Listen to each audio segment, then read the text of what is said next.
नमस्कार, ज्योतिष यात्रा में आप सभी का स्वागत है। जी हाँ दोस्तों, हमारे बीच में है पी प्रकाश जी। स्वागत है आपका प्रकाश जी। नमस्कार। रुद्राक्ष के बारे में आपने मेरे ख्याल से बहुत कुछ तो बता ही दिया था, लेकिन अभी भी क्या कुछ बच गया है जो कि हमारे दर्शकों को जानना बहुत जरूरी है? देखिए योगिता जी, 1 से लेकर 14 मुखी रुद्राक्ष का हम वर्णन कर चुके हैं जी। एक 2 रुद्राक्ष जो लास्ट में बचे हुए हैं उनके बारे में बताता हूँ कि एक रुद्राक्ष को बोलते हैं गौरी शंकर रुद्राक्ष। ये 2 रुद्राक्ष आपस में एक बिल्कुल बिंदु, एक सेंटर बिंदु होता है जहाँ मिले हुए होते हैं और एक ज्वाइंट होते हैं। उसको धारण करने से क्योंकि ये शिव और पार्वती का इसमें हम लोग बोलते हैं कि वास है और इसमें उनकी शक्ति समाई हुई है। अगर कोई व्यक्ति मान लीजिए कि एक मुखी रुद्राक्ष धारण नहीं कर पा रहा क्योंकि वो काफी महंगा है, तो इस रुद्राक्ष को धारण किया जा सकता है। और प्लस ये धन के लिए भी बड़ा अच्छा माना गया है। अगर कोई व्यक्ति इसको अपने तिजोरी में रखते हैं, इसको प्राण प्रतिष्ठा करके, तो उसको काफी हद तक लाभ मिल सकता है। बहुत बढ़िया।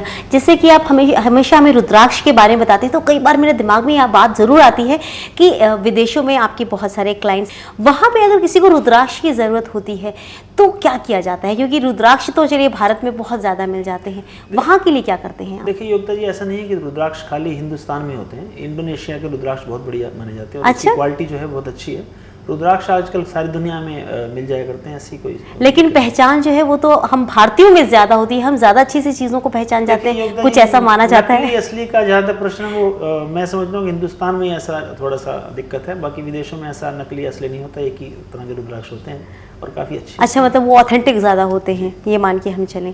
आप काफी अरसे से हमें गज केसरी योग के बारे में बता रहे हैं, आज किस बारे में बताएंगे? कौन सा हमारा जो योग है उसके बारे में आप जानकारी देंगे? योगिता जी, एक तकरीबन 9 तरह का हम गज केसरी योग के बारे में वर्णन कर चुके हैं। लास्ट हमारे पास बचा हुआ है, उसको कहते हैं अगर दशम घर में चंद्रमा और बृहस्पति की युति हो जाए जी, तो ऐसे व्यक्ति अपने कार्यस्थल में बहुत ही ज़्यादा कामयाब देखे गए हैं। लेकिन वो ऐसे व्यक्ति अहंकारी हो जाया करते हैं। अच्छा। धन की उनको कोई कमी नहीं रहती, ऐसे व्यक्ति मान सम्मान प्रतिष्ठा सब उनके पास रहता है, लेकिन अहंकार उनमें थोड़ा सा ज़्यादा होता है। और ये गज केसरी जो लास्ट का योग है उसका ये, तो उसके तो फिर दुष्परिणाम भी होते हैं, क्योंकि अक्सर कहा जाता है जो अहंकारी पुरुष होता है या इंसान होता है उसके साथ बहुत सारी परेशानियां आ जाती हैं। यहाँ प्रश्न देखिए, उनका लाइफ कैसे गुजरेगी इसका नहीं है, ये सिर्फ गज केसरी योग के बारे में हम बात कर रहे हैं। बाकी जो विवेचना है उसकी कुंडली करने के बाद ही बता सकते हैं। देखिए, आजकल की अगर हम जनरेशन को देखें, जो भी आज घर बना रहा है या फिर वो सोसाइटी फ्लैट्स में जा रहा हो या डीडीए के बने हुए फ्लैट्स हो, जो भी फ्लैट्स हो जिनमें भी शिफ्ट हो रहा है, वो सब कुछ वास्तु से चेक करवाए हुए होते हैं। आजकल घर बनाने से पहले लोग किसी न किसी वास्तु विशेषज्ञ के पास जाते हैं, अपना मैप दिखाते हैं, उसके बाद घर बनाते हैं।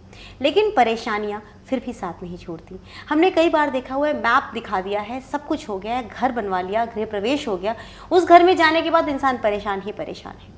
इस परेशानी की वजह क्या है? आपको क्या नजर आता है कि क्या खास वजह हो सकती है? देखिए तो योगिता जी, बिल्कुल सही प्रश्न है आपका कि वास्तु विशेषज्ञ द्वारा अपने घर को दिखा लेने के बाद भी या बनाने से पहले नक्शा दिखा लेने के बाद भी हमें ऐसा महसूस होता है जैसे धन का अभाव रह रहा है, और लेकिन आदमी परेशान हो जाता है। देखिए, इसके लिए किसी भी वास्तु विशेषज्ञ को ज्योतिषी होना बड़ा जरूरी है जी। ये सब दोनों एक आपस में एक ऐसा इनका रिलेशन है, ऐसी साइंस है कि अगर दोनों का कम्बिनेशन अगर नहीं होगा तो हम किसी वास्तु अगर ठीक भी कर लेंगे तो हम, क्योंकि हमें मुहूर्त का नहीं पता, हमें उसके स्टार्स का नहीं पता है। देखिए, मैं आपको एक छोटा सा एग्जांपल देता हूँ, वैसे एग्जांपल तो कहीं है, हम नेक्स्ट एपिसोड में उसको करेंगे आगे। देखिए, मान लीजिए हमने एक नक्शा दिखा लिया और मकान बना के तैयार कर दिया, लेकिन जब मकान का निर्माण चालू हुआ था, हमने कई एपिसोडों में बताया था कि कब कब निर्माण नहीं करना चाहिए।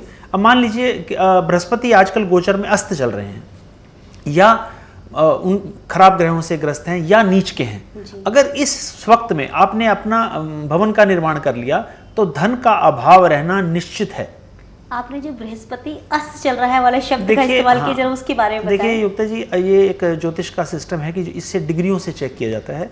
बृहस्पति 11 डिग्री में अस्त माने जाते हैं। अगर मान लीजिए 11 डिग्री के बृहस्पति हमारे गोचर में चल रहे हैं तो हम उसको अस्त गिनेंगे। तो अगर बृहस्पति अस्त है और हमने स्टार्ट कर लिया या नीच का है और या खराब ग्रहों से ग्रस्त है गोचर में, तो व्यक्ति कैसा भी मकान बना ले, किसी भी वास्तु स्पेशलिस्ट को बुला के दिखा ले, धन का अभाव रहना ही रहना है।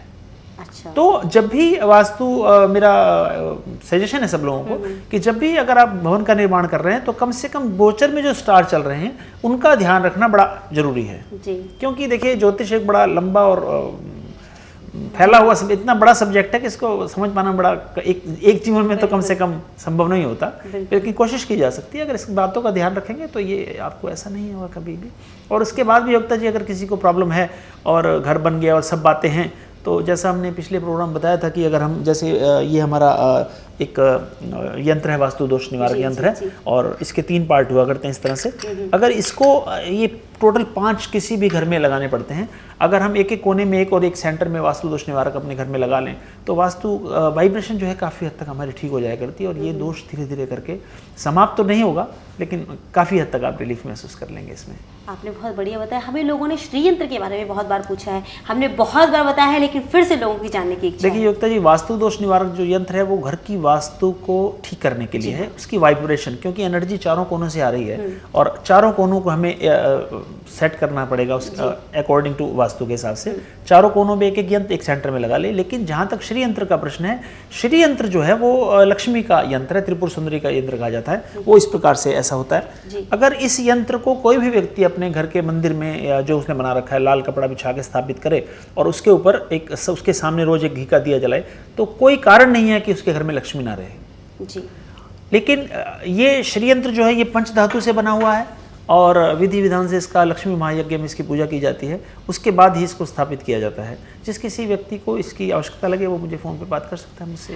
प्रकाश जी, आप ही का एक कार्यक्रम देख के हमारे एक दर्शक ने फ़ोन करके मुझसे जानने की कोशिश की थी कि उनके पास भी एक श्री यंत्र किसी ने उन्हें भेंट में दिया है, तो क्या उसको हम ऐसे ही लगा सकते हैं? तो मैंने कहा था आप निश्चिंत रहिए, इस सवाल का जवाब हम अपने कार्यक्रम में ज़रूर आपको दिलवाएंगे कि इस तरह से जैसे किसी ने किसी को गिफ्ट दे दिया हो, या आजकल तो हर चीज़ बाहर अवेलेबल है मार्केट में, कोई लेकर अपने घर में आ जाए और अपने आप ही पूजा करने की कोशिश करे और उसको स्थापित कर ले, तो क्या उसमें वो एनर्जीज नहीं रहती जो कि बाकायदा जैसे आप प्राण प्रतिष्ठा करते हैं किसी भी चीज़ की, उनकी एनर्जीज में डिफरेंसेस होते हैं? देखिए योगिता जी, जैसे मान लीजिए किसी दुकान पर एक किसी हमारे भगवानों की सैकड़ों मूर्तियां जहां हमसे खरीद के लाते हैं, पड़ी रहती हैं, लेकिन जब तक मूर्ति को स्थापित करके उसमें प्राण प्रतिष्ठा ना कर दी जाए तब तक वो मूर्ति एक स्टैचू की से ज़्यादा कुछ नहीं है।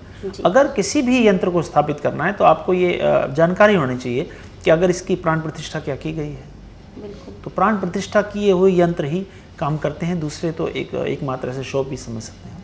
हम किसी ज्योतिषी से या किसी पंडित से उसकी प्राण प्रतिष्ठा करवाएं तो ही उम्दा रहेगा? हाँ, करवा सकते हैं। अगर आपके पास ऐसा कोई यंत्र है तो आप किसी भी आचार्य से, कोई विद्वान आदमी से इसकी पूजा करा लें और इसको स्थापित कर लें। चलिए, आपने बहुत सारी जानकारियाँ दी हैं। अच्छा, एक बात और बताइए, जैसे कि अभी आपने बताया था कि घर में अगर शांति चाहिए, लक्ष्मी चाहिए, वास्तु दोष से निवारण चाहिए तो वास्तु दोष निवारण यंत्र दिखाया आपने, साथ ही आपने हमें श्री यंत्र से भी परिचित कराया। अगर घर में किसी की बहुत कलेश रहता है, कलह रहता है, और वो किसी भी तरीके से, अगर जैसे लोग कहते हैं कि आपसी समझदारी दिखाने की कोशिश कीजिए, सारे कलेश हट जाएंगे, लेकिन कई बार ये बातें जो है बस बातें ही रह जाती हैं, इनको ला पाना, अपनी ज़िंदगी में शामिल कर पाना बहुत मुश्किल हो जाता है। आपको क्या लगता है कौन सा वास्तु दोष ऐसा है जो कि कलह को दिन प्रतिदिन बढ़ाता ही जा रहा है? देखिए योगिता जी, कलह के सैकड़ों कारण हो सकते हैं जी। ये तो व्यक्ति विशेष का किसी का घर देखने से मालूम पड़ सकता है कि किस कारण से इसके घर में प्रॉब्लम आ रही है जी।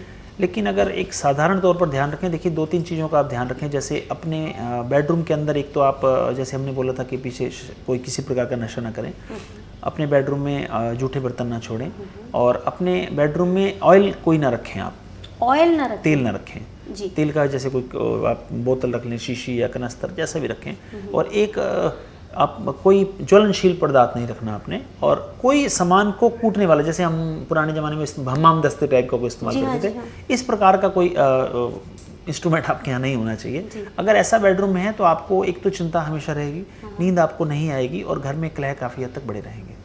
आपने जैसे तेल की बात करी है, लोग अब जैसे अगर हम सौंदर्य प्रसाधन की बात करें तो उसमें हेयर ऑयल लोग बहुत यूज़ करते हैं, तो क्या ये सब चीज़ें अपने कमरे से हटा देना चाहिए? देखिए, वैसे जैसा मैंने अपने प्रोग्राम में पहले भी कहा था कि जो घर बन चुके हैं इसके अंदर बड़ा डिफ़िकल्ट है वास्तु दोष को निकालना, क्योंकि हम पुरानी सभ्यताओं को थोड़ा सा जो हमारे रिवाज थे उनको भूलते चले जा रहे हैं। देखिए, ऑयल मैं ये समझता हूँ कि अपने बेडरूम में कम से कम नहीं रखना चाहिए। अच्छा। वो आप अपने बाथरूम में रख सकती हैं, जैसे आजकल बड़े बाथरूम आपने देखा है, उसमें आप रख लें, लेकिन बेडरूम में ऑयल रखना एक थोड़ा सा चिंता को अपना बुलाने वाली बात है। चलिए, आपने बहुत अच्छी हमें जानकारी दी है। इस बात को जितने भी हमारे दर्शक देख रहे होंगे, सुन रहे होंगे, उन्हें भी लग रहा होगा कि कहीं ना कहीं गलती उनसे भी हुई है, क्योंकि आमतौर पर लोग तेल वगैरह अपने कमरों में रख ही लेते हैं, अपनी ड्रेसिंग टेबल पे रख लेते हैं, क्योंकि आसानी रहती है फटाफट तैयार होने में।